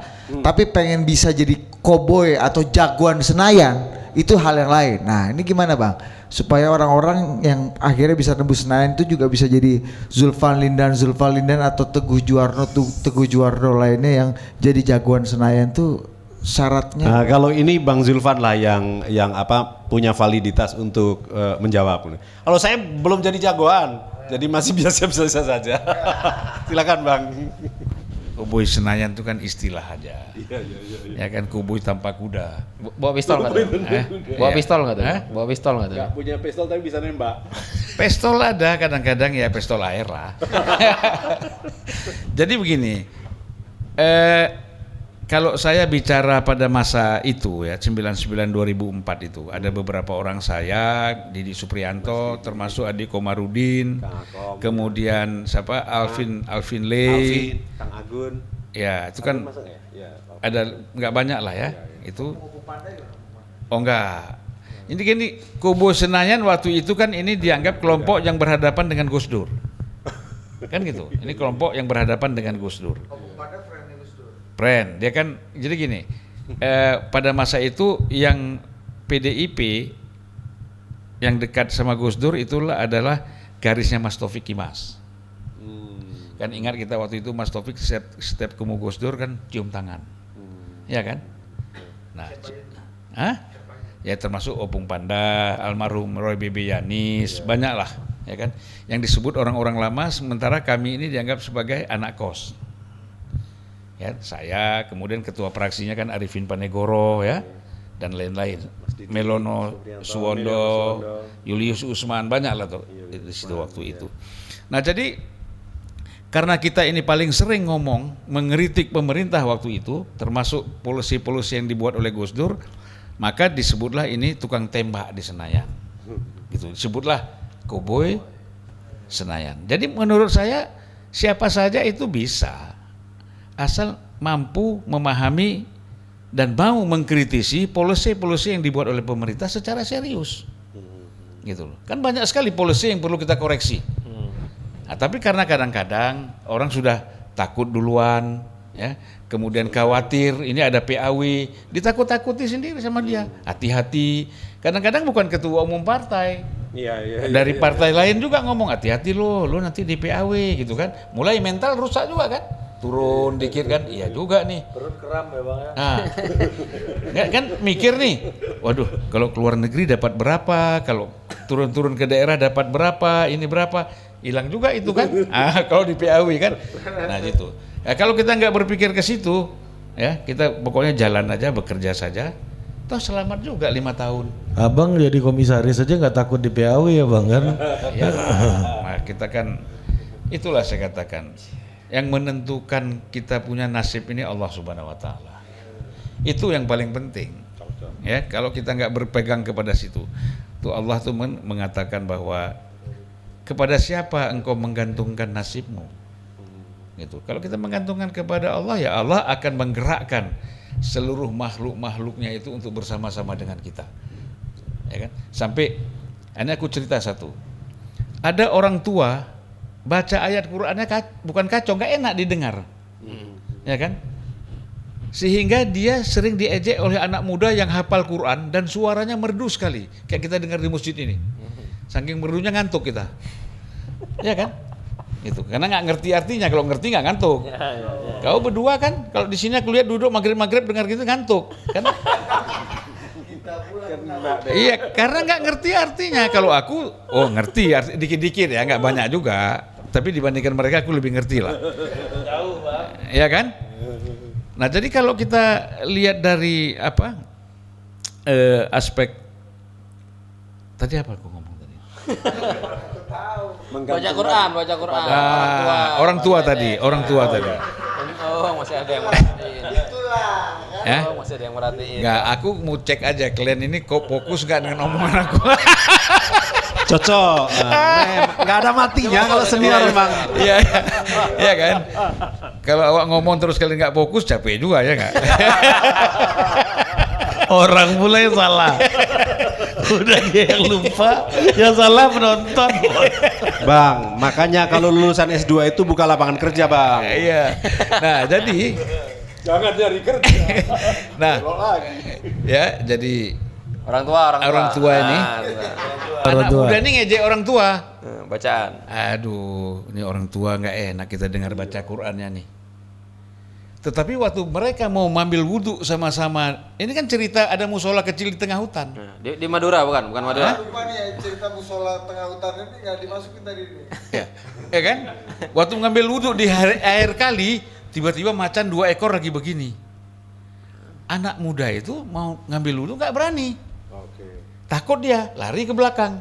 Bapak ini santai, ambil wudhu tenang. Kok bapak berani? Kata orang tua ini, kalau kita takut sama Tuhan, semua makhluk ini takut sama kita. Itu benar. Kalau kita takut sama Tuhan, Ini aminnya harus gede nih, Bang. Amin. Ya Rabbal Alamin. Ya Allah, apa bang pidatonya waktu itu? Ya Allah. Pidato laknat. Oh, laknat. Gak enak kita ada Teguh di sini.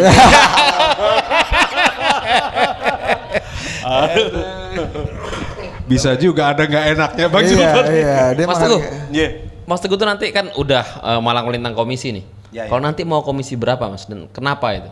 Ya, Mas Torik, Brebes adalah salah satu kabupaten di Jawa Tengah yang paling miskin. Bahkan ada sekitar 5 desa Wah, gubernurnya siapa itu? itu yang kemiskinannya ekstrim. Itu realitas yang memedihkan ya, karena kan harus ada kolaborasi mestinya antara eksekutif di sana, baik di tingkat kabupaten maupun di tingkat atasnya, untuk bagaimana secara serius membantu mengentaskan persoalan itu gitu. Saya lihat untuk orang bisa keluar dari kemiskinan itu kuncinya hanya 2. 1, pendidikan, yang kedua ya wirausaha atau lapangan kerja ya. Nah, saya melihat ya artinya gini, kita merefleksi ke diri kita lah. Saya sendiri orang kampung, orang tua saya cuman penjaga kantor Pedanka begitu, yang sangat sederhana, bisa sampai pada titik ini kan karena pendidikan. Artinya nasib kita berubah karena kita bersekolah, apakah beasiswa atau apa itu mungkin romantikanya ya. Tapi itu bisa membuka peluang untuk kemudian berubah. Apakah satu orang kemudian bisa membantu keluarganya, bahkan membantu mungkin masyarakat sekitarnya begitu. Saya melihat kuncinya di 2 itu. Jadi kalau diizinkan saya tentu ingin kembali ke Komisi 6 ya Bang, karena di sana kita tahu banyak adalah komisi yang terkait dengan sektor real, di mana di situ ada Kementerian Koperasi sebagai mitra kita, dan kita masih meyakini walaupun di dalam praktek ekonomi yang liberal ini ternyata koperasi betul-betul terpinggirkan, tapi kok saya saya masih terpesona gitu dengan keyakinan Bung Hatta gitu, bahwa koperasi itu bisa untuk menjadi sokok guru perekonomian. Negara-negara Skandinavia, Selandia Baru membuktikan bahwa koperasi itu menjadi pilar ekonomi mereka dan itu mensejahterakan rakyat. Sehingga yang namanya kesenjangan itu di negara-negara yang saya sebutkan tadi, Skandinavia ya Denmark, Swedia, Finlandia, itu kesenjangan masyarakatnya tidak terlalu tinggi gitu. Di kita kan waduh makin jauh ini. Itulah kenapa menjadi penting untuk menghadirkan keadilan Ini untuk menarik, semua. ini menarik. Mas Teguh melirik Komisi 6, tapi yang dilirik sektor koperasinya. Padahal ada Kementerian BUMN di sana kan.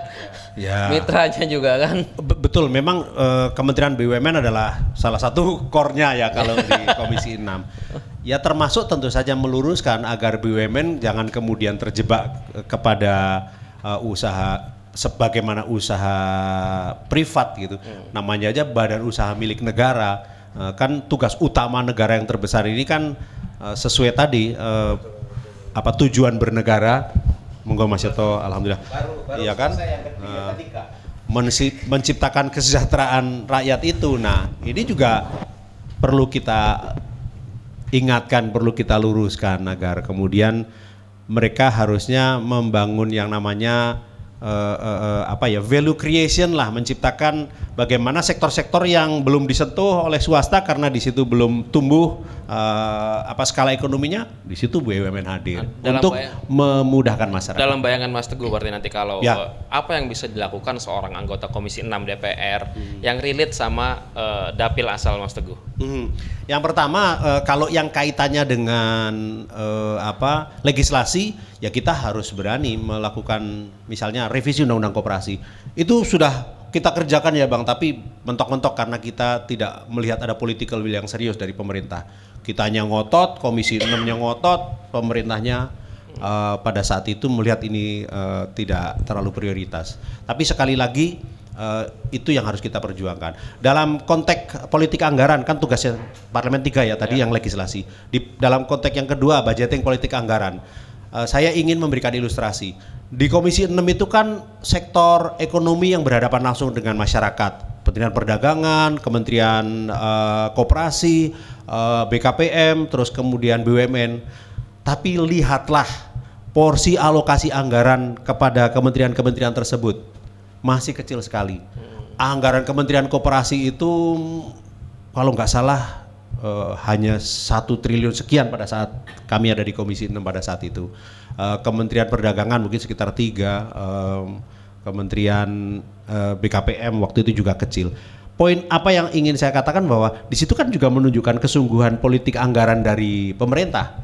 Artinya sektor-sektor ini yang sebenarnya menggerakkan perekonomian, ya pemerintah tidak mengalokasikan cukup atensi ke sana gitu. Ya karena konsentrasinya kan infrastruktur, jadi sama alutsista gitu. Kalau perlu ngutang gitu kan. Masuk narasi perubahan masuk. Yang kemudian ya hal-hal inilah. Kenapa? KLHK menurut saya nggak terlalu besar. Saya nggak tahu ya, sorry, mungkin saya keliru karena saya nggak pernah di Komisi 4 itu. Kominfo. Komisi 1 pernah. Komisi 1. Nggak terlalu besar, karena memang itu lebih kepada peran-peran regulasi. Bangun. Bukan duitnya Kominfo, yang gede itu kan dari dana USO namanya ya, yang dikumpulkan dari operator-operator yang kemudian menjadi ada BLU Bakti itu dan segala cerita selanjutnya gitu ya. Ini bekas Dewas Bakti nih sebelahnya. Oh begitu. Iya. Lebih paham. Dia Pak. Mungkin pertanyaan yang sama bisa ditanya ke Kang Yoto. Kang Yoto. Mau di komisi berapa Kang? Pengen itu ada bayangan tuh di komisi berapa dan kenapa Kang? Saya itu kalau lihat kasus di Bojonegoro dan Tuban, sebenarnya agak susah ngomong komisi. Dan kalau Bojonegoro Tuban itu saya abstraksikan, saya jadikan case di berbagai tempat yang dimana masalah utama rakyat itu perlu didekati dengan pendekatan kewilayahan, itu rasanya nggak ada komisinya. Kenapa itu? Ya memang nggak ada komisinya. Jadi ini salah satu desain yang menurut saya mesti dipertanyakan ulang. Pendekatan pengelolaan negara kita. Jadi gini, saya punya pengalaman, Bojonegoro itu kan nomor 1 termiskin di Jawa Timur sampai tahun 2000. Lalu tahun 2008 ketika saya dilantik itu nomor 3. Tahun 2016 itu keluar dari istilah 10 kabupaten termiskin. Nah, lalu saya waktu itu belum semewah sekarang APBD-nya karena minyak belum keluar. Peak production itu tahun 2018 persis saya berhenti. Waktu itu saya masih mewarisi hutang malah. Nah, yang menarik adalah kenapa terjadi akselerasi pengurangan kemiskinan. Itu pendekatannya bukan pendekatan anggaran dan bukan pendekatan sektoral. Tapi saya justru memanfaatkan pendekatan kewilayahan. Misalnya, saya nangkep sekali problemnya Surabaya, problemnya Pasuruan itu adalah industrialisasi sudah jadi padat, lalu imigrasi menjadi masalah di sana. Lalu saya satu sisi ada kemiskinan di tempat saya, setelah saya diagnostik dengan cara holistik, ini ada persoalan lingkungan hidup, ekologi karena tanahnya kering, tapi juga ada persoalan di mana SDM rendah. Dan ini kalau pergi ke Surabaya, itu akan jadi beban orang Surabaya.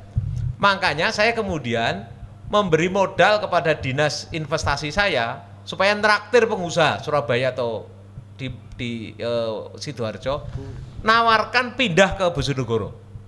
Nah, dengan mereka tuh pindah ke Bojonegoro, relokasi, apa yang terjadi kemudian? Saya kasih insentifnya 2 atau 3 malah. 1, semua izin diurus oleh Pemkab. Maka tidak ada istilah izin 1 pintu atau 2 pintu, karena mau 1 pintu 10 pintu kalau mentalnya masih mau kerjain aja. Dalam pintu ini malah Ya masih dalam pintu. Nah, yang kedua kemudian saya yang lakukan adalah tidak ada CSR. Kenapa? Karena semua CSR mereka mau datang tuh udah ada CSR. Lalu yang ketiga adalah saya lakukan dengan cara sebentar saya kecilkan dulu ini, jangan aku bantu. Digedein nggak? Taruh di sini aja. Malah kedengeran. Terus yang ketiga adalah saya karena duit terbatas maka infrastruktur itu saya tidak bangun infrastruktur no. Jadi ketika pengusaha sudah mau membangun di kantong kemiskinan ini perusahaan, di situ dia mau relokasi, baru infrastruktur saya bangun. Duit yang terbatas itu harus saya pastikan ini akan membangun produktivitas. Nah, masih ada yang keempat. Kalau di tempat lain istilahnya UMR atau UMK, saya bikin istilah sendiri UUP, upah umum pedesaan. Nah, upah umum pedesaan ini apa? Ini tidak berlaku seperti di kota, kan di desa. Lah dengan begitu, maaf ya, ada pabrik sepatu yang cukup terkenal, pindahlah ke Bojonegoro. Lalu ada yang tadinya pengolahan sarang burung di kota, bikin sekarang di kampung-kampung. Setahun kemudian, mereka itu dengan pindah setahun aja sudah BEP itu. Ongkos pindahnya dengan ini. Dan yang menarik, kawasan yang tadinya miskin, begitu ada orang itu punya pekerjaan dengan gaji 1 juta saja, ada 1 miliar, maka yang namanya program koperasi, program apa, semua jadi laku dan hidup. Kenapa? Dulu dikasih bantuan uang, kasih bantuan apa, nggak hidup. Kenapa? Karena nggak daya beli. Begitu sekarang mulai ada daya beli, semua bisa hidup. Nah, apa yang ingin saya katakan? Ini nggak bisa diselesaikan sektoral. Mau komisi berapapun nggak bisa ini. Ini 3 cocok ini. Nah, 3 juga nggak cocok sepenuhnya. Karena kalau lintas ngomong sektor kalau 3 itu di itu. 10, kalau ngomong pendidikannya kan ada di 10, kesosnya di 9 atau 8. Nah, karena itu kalau saya ditanya, preference saya nanti membayangkan akan jadi badan legislasi dulu. Oh, kirain berapa jadi ketua DPR gitu langsung. Ya enggak, komisinya saya bisa ngambil case-case-nya, itu saya anggap case-nya di mana-mana, karena problem terbesar kita di Indonesia ini adalah menaruh strategi di atas legislasi. Itu juga salah. Oh maaf, di legislasi di atasnya strategi. Ini kesalahan yang taksonomi yang sangat salah. Maka ujung-ujungnya kan orang ngomong aturannya ada enggak. Padahal aturan itu dibuat menyesuaikan mengikuti strategi. Jadi saya ngasih kasus tadi itu supaya apa? Supaya kita melihat pentingnya terobosan-terobosan baru dalam pembangunan di Indonesia. Dan rasanya saya cocok itu untuk melakukan itu. Amin. Jadi kalau soal komisi, pertanyaan komisi itu jawabannya dengan joke yang Torik pasti tahu juga dong. Apa itu? Semua komisi masalahnya apa? Nah, berapa? Uang kan? Iya, iya. Nah, kalau komisi 3 semua masalah jadi uang. Iya. Pertanyaan ini orang yang baru pasti nggak tahu juga. Iya. Jok komisi 3. Nanti tesisnya Mas Teguh. Komisi 3. Ya, nanti tesisnya Mas Teguh ini akan dijawab oleh Bambang Pacul di sesi terakhir nanti. Ya, sebagai ketua komisi 3 ini kan. Oke. Kita sudah sampai di ujung. Pak Torik mungkin ada pertanyaan pamungkas sebelum nanti akan ditutup oleh hikmah kebijaksanaan dari Pak Torik. Wah, Abang masuk lagi. Hikmah dulu. Ya. Kalau kita tanya sebagian besar anggota DPR, itu pertama paling senang jadi anggota komisi anggaran. 11. Anggaran, beda. Badan anggaran. Jadi badan anggaran, kemudian yang kedua komisi 11. Ya kan? Komisi 11. Nah, ada juga yang tertarik pada komisi 7. Komisi 6 sebenarnya Komisi 6 sebenarnya komisi yang biasa-biasa saja. Komisi 6 tuh nggak bisa meres siapa-siapa.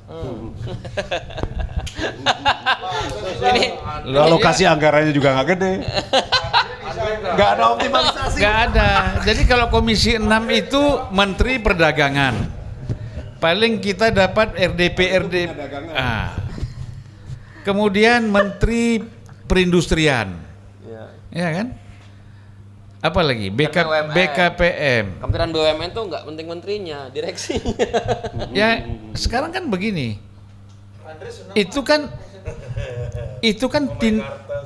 tindakan individual kan. Beda sama Komisi 11 itu memang komisinya yang memang yang ini. Komisi 3 juga gitu kan. Nah, jadi beda. Kalau Komisi 6 itu ya pintar-pintar masing-masing lah. Gitu. Nah, jadi kalau menurut saya ya, saya setuju tadi kayak apa Mas Teguh, kemudian Kang Yoto bilang kita nggak usah pilih-pilih lah. Ditaruh dimanapun, yang penting kita bekerja pasti manfaatnya itu besar. Ya, jadi kan masa kita ini milih-milih, misalnya saya yakin Mas Teguh kalau bilang, lo di Aceh, caleg nomor 1 di sana, kita support abis, ya kan misalnya, Mas juga gitu, kan sebagai kader kan nggak milih-milih, ditaruh di mana aja, ya ini bicara kepantasan atau tidak kan gitu aja. Tapi kalau siap kan siap aja, itu loh. Nah jadi demikian juga di komisi, kita kan ini nggak ada milih-milih.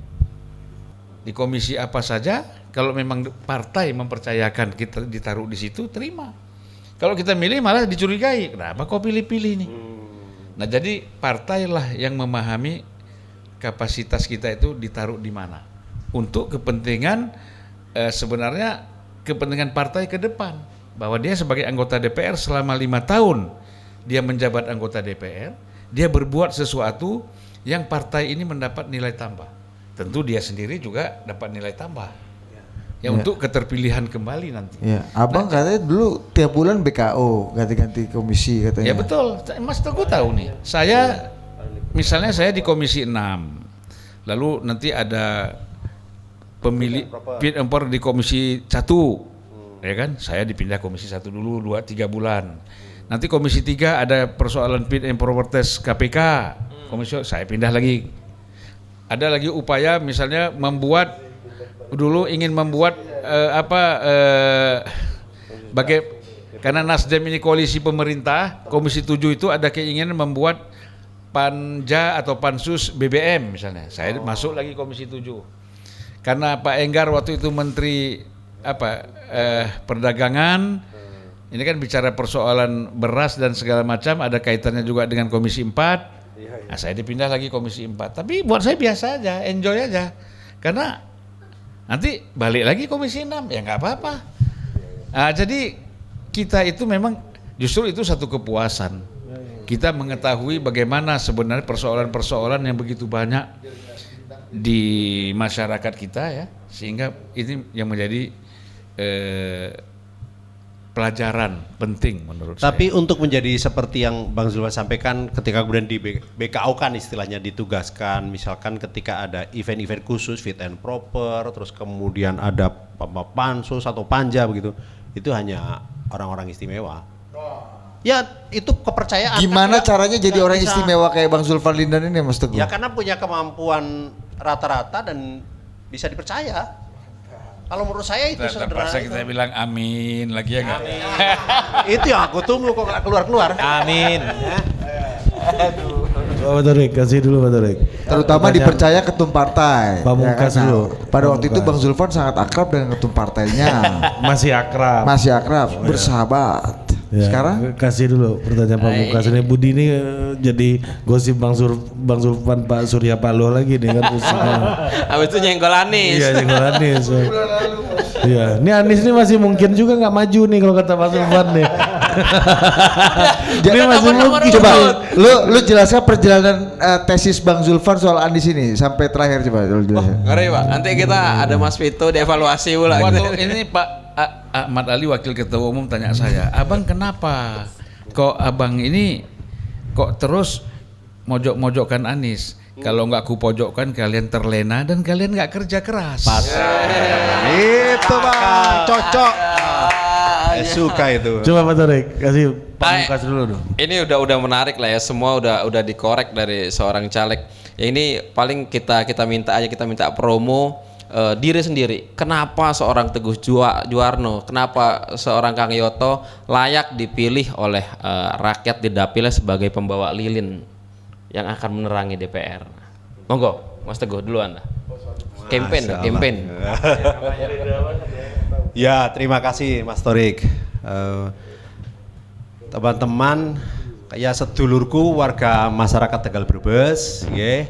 Tentu saja dengan niat ingin terus meluruskan niat mencoba menjalankan amanah masyarakat. Ya 2 kali saya menjadi anggota dewan, alhamdulillah jejak saya terasa di masyarakat dan saya mencoba menjaga amanah itu.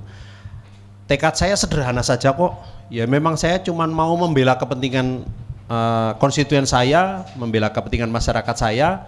Jadi saya bertekad dan insya Allah akan menjadi jembatan, akan menjadi penyambung aspirasi warga masyarakat Tegal Brebes, Dapil 9 Jawa Tengah. Nyuwun pangestune. Mungkin itu saja. Saya dari Partai Nasdem, partai nomor 5, nomor urut 1. Ya, khawatir nuwun. Jadi kalau kampanye gini. Ya kayak kiye kadang-kadang 5 begitu ya. Kalau lagi dada 5. Saya biasanya karena saya udah pernah melayani rakyat Bojonegoro ya, dan orang Tuban cukup tahu saya biasanya balik ya. Kalau ada orang datang dan ketemu gitu, saya balik tanya itu, kenapa kamu kok mau dukung Kang Yoto gitu. Jadi supaya saya juga sambil reflektif gitu ya. Memang apa yang saya kerjakan ini ada nggak sesuatu yang nyambung dengan hati dan pikiran orang-orang yang selama ini kenal saya gitu. Pertama yang saya ingat, dia mengatakan bahwa ya Kang Yoto tuh manusia biasa sih gitu ya, bisa disapa, bisa di ini. Dan selama saya 10 tahun jadi bupati, nomor handphone saya bagi kepada rakyat. Kemudian dialog Jumat itu saya buat supaya seluruh rakyat bisa nagih saya. Jadi saya memberi asuransi bahwa keterhubungan tuh bukan hanya hubungan jabatan dengan yang mempercayai, tapi mereka bisa menagih gitu ya, setiap saat. Dan kalau saya kampanye itu sederhananya, ya kalau itu kamu mau teruskan, ya ayo kita teruskan gitu. Yang kedua, dulu saya selalu peduli dengan problem rakyat, dan problem rakyat itulah problem pejabat sebenarnya. Ini membalik sekali dari tadinya orang berpikir bureaucratic problem is government problem. Kemudian saya mencoba mengubah menjadi people problem is government problem. Jadi, dan itu saya buktikan bahwa problem rakyat itulah problem yang harus saya selesaikan, dan saya menjadi bagian dari persaudaraan ini. Dan karena itu saya akan mengatakan bahwa apakah selama kemarin saya melayani dan menjadi bagian dari rakyat itu saya konsisten enggak? Nah, orang yang datang biasanya mengatakan konsisten, dan saya percaya dengan itu. Jadi kalau itu mau diteruskan, ayo gitu. Kita lanjutkan bersama-sama, dan pintu Kang Yoto tinggal sekarang adalah anggota DPR RI, supaya Kang Yoto bisa membantu dan menolong kembali rakyat yang ada di punya masalah. Mereka mengatakan, yo Kang Leono aku perlu dekengan pusat kaya Kang Yoto iki gitu ya. Mato. Kang Yoto, mato. Ini luar biasa, ini luar biasa. Ingat aja Pak Torik. Apapun kampanyenya, kalau kita mendengar dari tadi pernyataan Mas Teguh, Kang Yoto, kan enak ya didengarnya ya. Jadi kalau kata wartawan DPR ini nggak palsu-palsu. Karena anggota DPR itu, tapi itu biasanya sebelum jadi. Kalau udah jadi biasanya banyak palsu-palsu. Nah, kita tagih mudah-mudahan jangan sampai begitu Kang Yoto dan Mas Teguh. Iya. Dan kita sudah kehadiran wartawan DPR senior juga di ruangan ini. Ya, betul sekali. Ya, kita harus menyebutnya dengan The Great depannya kan. The Great. Iya, The Great Rifana Pratiwi. Ya, selamat datang Rifana. Terima kasih Rifana. Dia Rifana. Iya. Tadinya mau ada 2 perempuan tapi walk out. Udah, Bang Zulfan kasih hikmah dan kebijaksanaan? Udah panjang tadi. Udah, abang udah terlalu banyak hikmah. Cerita Fir'aun juga boleh. Mau hikmah lagi? Iya boleh. Cerita Fir'aun dulu Bang, sama George Bush ini. Ya, kalau kita bicara persoalan DPR ini nggak habis-habis. Ya. ini kan seperti Murdiono dulu. Murdiono tuh kalau ngomong pelan gitu, orang tahu nunggu apa? Nggak tahu lain yang di pikiran kita lain, yang dia sampaikan lain. Kalian nggak nyangka aku ngomong tadi DPR kan? Nah. Jadi memang persoalan DPR ini tidak habis dan tidak pernah habis karena persoalan kita memang di situ. Ya. Nah, yang paling kita harapkan adalah bahwa memang DPR berani lakukan koreksi. Terus terang, saya paling marah itu kalau melihat menteri itu melecehkan DPR. Banyak sekali itu. Kadang-kadang bukan menterinya, dirjennya, sekjennya. Ya banyak lah ya. Kita beberapa kali itu misalnya menteri sudah bilang nanti diatur sama Pak Sekjen. Perdagangan misalnya. Yang kalau nggak salah sekarang masuk penjara juga ya. Yang kan ada. Dirjen Perdagangan Luar Negeri. Ya. Daglu kan itu. Kayaknya nggak ada di Komisi 6, nggak ada yang berani deh begitu dulu. Ya karena kita marahi kan. Nah, tapi kan loh, saya sering itu tanya Mas Teguh ini. Kalau orang merasa dekat dengan presiden, kemudian dia merasa dengan menteri, terus mau meremehkan kita usir keluar. Kau keluar, nggak ada urusan kau. Kamu mau dekat presiden, mau dekat menteri, mau dekat sama ketua umum saya, kalau kamu tidak menghormati DPR, keluar. Orang suka lupa anggota DPR itu setara presiden. Ya, enggak lah. Bukan. Kalau anggota DPR kan lembaganya dapat amanahnya langsung dari warga negara nih, dari major stakeholder bangsa ini gitu kan.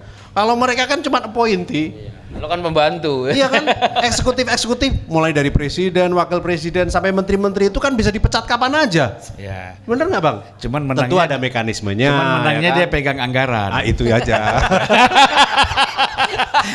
Kita ini nggak pegang anggaran, susah kita, ya kan? Kita marah-marahin orang, habis itu orang marahi kita lagi. Kalau menteri ini habis dia marah-marahin orang, bisa ajak ngopi, ya kan? Ajak itu jalan, ajak main golf. Saya pernah tuh misalnya. Jadi satu hari saya betul-betul marah kepada direksi BUMN.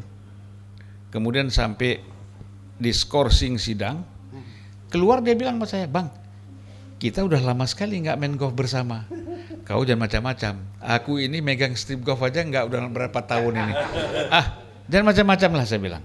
Ya, nggak ada transaksi di sini. Kita mesti begitu. Iya. Ada istilahnya kalau di Senayan, Ri. Iya. Kalau garang harus siap garing.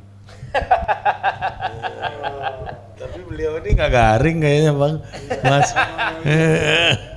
Ini kalau beliau ini kemanapun selalu basah. Iya, kalau Bang Zulfan Ibarat itu ikan itu selalu bisa berenang. Iya, kalau Bang Zulfan itu garang dan juicy. Iya. Kalau pepatahnya sugih dari dalam pikiran, Mas. Iya. Sebenarnya sederhana. Iya. Kita itu bersyukur apa yang kita miliki. Itu yang paling penting. Orang kan merasa gelisah, merasa tidak cukup, selalu merasa kurang karena nggak bersyukur. Terlalu banyak. Ini hikmah betulan tuh, ini hikmah betulan. Iya, betul. Hikmah dan bijaksana ini Kang Yoto ya. Jadi kunci kita itu memang bersyukur. Bang lagi Bang gimana tangannya gitu tadi? Bersyukur. Nah, pas jamnya paten tuh Bang.